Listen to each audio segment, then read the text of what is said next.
বাংলাদেশ নারী ক্রিকেট দলে আবারও সুখবর। চলুন আরেকটু বিস্তারিতভাবে আমরা এই ভিডিওতে জেনে নেই, তাই ভিডিওটি শেষ অবধি দেখতে থাকুন এবং আমাদের চ্যানেলটি সাবস্ক্রাইব করে আমাদের সঙ্গেই থাকুন। আইসিসি নারী টি-20 বিশ্বকাপে বাছাই পর্বে টানা 4 জয়ের দারুণ প্রভাব পড়েছে আইসিসি র্যাঙ্কিংয়ে।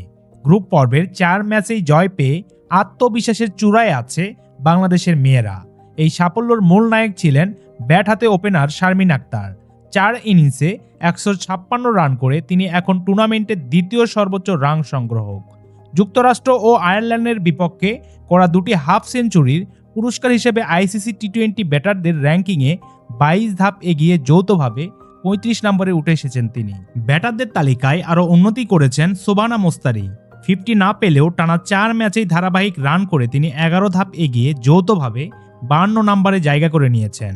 বোলিং বিভাগেও বাংলাদেশের জন্য রয়েছে সুখবর। লেগ স্পিনার রাবেয়া খান 4 ম্যাচে 7 উইকেট নিয়ে 1 ধাপ এগিয়ে উঠে এসেছেন 14 নম্বরে, আর ফাহিমা খাতুন 6 ধাপ এগিয়ে উঠে এসেছেন 30 নম্বরে। আন্তর্জাতিকভাবেও র্যাঙ্কিংয়ে পরিবর্তন এসেছে।